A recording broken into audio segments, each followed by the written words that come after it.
Competitive ఎగ్జామ్స్కి prepare అయ్యే వాళ్ళందరూ కూడా చూడండి. కొన్ని న్యాయపరమైనటువంటి మార్పులు రాబోతున్నాయి జూలై 1వ తారీఖు నుంచి. అవేంటో చూద్దాం. వచ్చే వారం నుంచి అమల్లోకి రానున్న కొత్త నేర న్యాయ చట్టాల అంటే ఏమేమి చట్టాలో చూడండి. భారతీయ న్యాయ సంహిత, భారతీయ నాగరిక సురక్ష సంహిత, భారతీయ సాక్ష్య అధినియమంతో నేర దర్యాప్తు విచారణ ప్రక్రియలో కీలక మార్పులు రానున్నాయి. చూడండి, జీరో ఎఫ్ఐఆర్ అనేది తీసుకురాబోతున్నారు. ఆన్లైన్లోనే ఫిర్యాదులు ఇచ్చేటువంటి అవకాశం, ఎలక్ట్రానిక్ మాధ్యమంలో సమన్ల జారీ. సమన్లు కూడా మనకి డైరెక్ట్గా కాకుండా ఎలక్ట్రానిక్ మాధ్యమం ద్వారాగే ఇచ్చేటువంటి అవకాశం. హేయమైన నేరాలకు సంబంధించిన నేర దృశ్యాలను తప్పనిసరిగా వీడియోగ్రఫీ చేయడం లాంటి మార్పులతో దర్యాప్తు ప్రక్రియ వేగవంతం కానుంది.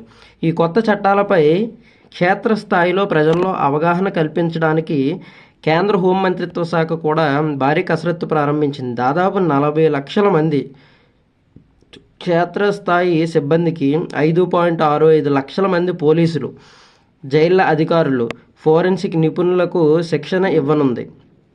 ఇంకా శిక్షణ ఇస్తారనమాట. గతేడాది భారతీయ న్యాయ సంహిత 2023, భారతీయ నాగరిక సురక్ష సంహిత 2023, భారతీయ సాక్ష్య అధినియం 2023 చట్టరూపం దాల్చిన సంగతి తెలిసింది. ఈ 3 చట్టాలను తీసుకుని వచ్చారు. మనకి ఈ విషయం తెలుసు.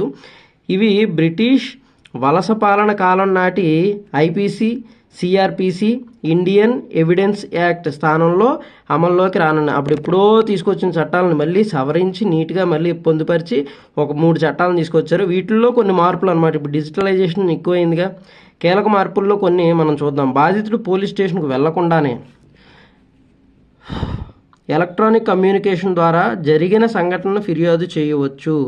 దీంతో వేగవంతంగా చర్యలు తీసుకునే వెసులుబాటు పోలీసులకు లభిస్తుంది. అంటే డైరెక్ట్గా వెళ్లకుండా ఎలక్ట్రానిక్ ద్వారాగా మనం చెప్పొచ్చు. జీరో ఎఫ్ఐఆర్ ప్రకారం చాలా ఇంపార్టెంట్ అండి. ఏ వ్యక్తి అయినా పోలీస్ స్టేషన్ పరిధిలో సంబంధం లేకుండా మీరు మీ పోలీస్ స్టేషన్ పరిధిలో కాకుండా వేరే స్టేషన్ పరిధిలో మీరు ఫిర్యాదు ఇవ్వాలనుకుంటే అక్కడికి వెళ్ళి జీరో ఎఫ్ఐఆర్ని ఫైల్ చేయమని అడగొచ్చు. అరెస్ట్ సందర్భాల్లో బాధితుడు సన్నిహితులు, బంధువులకు తన పరిస్థితిని తెలియజేసే హక్కు ఉంటుంది. తద్వారా బాధితుడు తక్షణ సహాయం పొందే అవకాశం ఉంటుంది. కొన్నిసార్లు అరెస్ట్ చేసేసి వెంటనే తీసుకెళ్ళిపోతారంటే కుదరదు. మనం కాల్ చేసి లేదంటే ఏదో ఒక విధంగా మన ఫ్రెండ్స్ అండ్ ఫ్యామిలీ మెంబర్స్కి మొత్తం అందరికీ కూడా చెప్పేటువంటి అవకాశం ఉంటుంది. దాని ద్వారాగా మనకే కదా రక్షణ. అరెస్టుల వివరాలను స్థానిక పోలీస్ స్టేషన్తో పాటు జిల్లా ప్రధాన కేంద్రాల్లోనూ బహిరంగంగా ప్రదర్శిస్తారు. తద్వారా అరెస్టు సంబంధించిన ముఖ్యమైన సమాచారాన్ని బాధితుల కుటుంబీకులు, సన్నిహితులు తేలికగా తెలుసుకునే వీలుంటుంది. అసలు ఎందుకు అరెస్ట్ చేశారు, దాని వివరాలు ఏంటి, ఇవన్నీ కూడా జిల్లా ప్రధాన కేంద్రాలయంలో బహిరంగంగా ప్రదర్శిస్తే మనం వెళ్ళి అక్కడ చూసుకోవచ్చు. మిగతా వాళ్ళందరూ కూడా అక్కడికి వెళ్ళిన తర్వాత ఇన్ఫర్మేషన్ తెలుస్తుంది. హేయమైన నేరాల్లో ఇక నుంచి ఫోరెన్సిక్ నిపుణులు తప్పనిసరిగా ఉంటారు.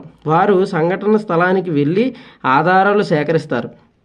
ఆ సమయంలో వీడియోగ్రఫీ తప్పనిసరిగా చేయాలి. వీడియోగ్రఫీ మాత్రం కంపల్సరీ చేయాలి. ఎందుకంటే వాటిని ఎటువంటి పరిస్థితుల్లోనూ కూడా తారుమారు చేయకుండా. దీనివల్ల దర్యాప్తులో నాణ్యత, విశ్వసనీయత పెరుగుతుందని విశ్లేషకులు చెబుతున్నారు.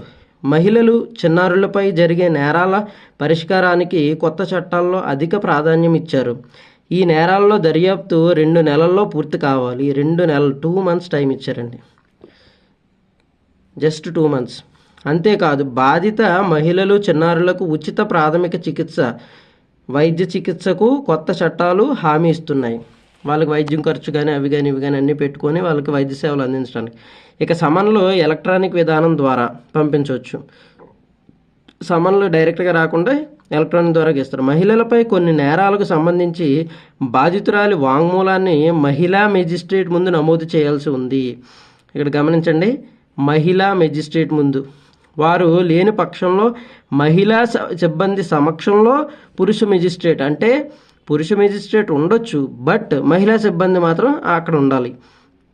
బాధితులతో పాటు నిందితులు కూడా ఎఫ్ఐఆర్ నకళ్లను ఉచితంగా పొందే వీలుంది. చూడండి, బాధితులతో పాటుగా నిందితులు ఎవరైతే ఉన్నారో వాళ్ళు కూడా ఎఫ్ఐఆర్ నకలను ఉచితంగా పొందొచ్చు. వీటితో పాటు పోలీస్ రిపోర్టు, ఛార్జిషీట్, స్టేట్మెంట్లు, ఇతర డాక్యుమెంట్లను 14 రోజుల్లోగా పొందొచ్చు. ఎందుకంటే వాళ్ళకు కూడా కొన్నిసార్లు నిందితులు వాళ్ళు జస్ట్ నింద మోపడం వల్ల నిందితులు అయ్యారు అంతే. వాళ్ళు కూడా ఆ యొక్క ఇన్ఫర్మేషన్ని తీసుకోవచ్చు. కేసు విచారణలో అనవసర జాప్యాన్ని నివారించడానికి సకాలంలో న్యాయం అందేలా చేయడానికి న్యాయస్థానాలు కూడా గరిష్టంగా 2 వాయిదాలు మాత్రమే మంజూరు చేస్తాయి. చూడండి, గరిష్టంగా ఎన్నండి? Just only 2. సాక్ష్యాల భద్రతను వారి సహకారాన్ని దృష్టిలో ఉంచుకొని సాక్షుల రక్షణ పథకాన్ని అన్ని రాష్ట్ర ప్రభుత్వాలు తప్పనిసరిగా అమలు చేయాలి. అన్ని రాష్ట్ర ప్రభుత్వాలు, ఇది కేంద్ర ప్రభుత్వం తీసుకొచ్చింది. అత్యాచార నేరాల కేసుల్లో బాధితురాలి వాంగ్మూలాన్ని ఆడియో, వీడియో ద్వారా పోలీసులు నమోదు చేయాలి. ఆడియో, వీడియో అత్యాచారం జరిగితే.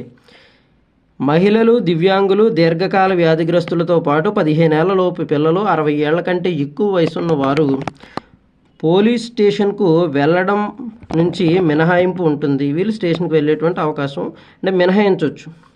వారు తాము నివాసం ఉన్న చోటే పోలీసుల సాయం పొందవచ్చు. చూడండి, వాళ్ళు ఎక్కడైతే ఉన్నారో అక్కడే. ఈ యొక్క మార్పులు జూలై 1వ తారీఖు నుంచి అమల్లోకి రానున్నాయి. Okay, thank you.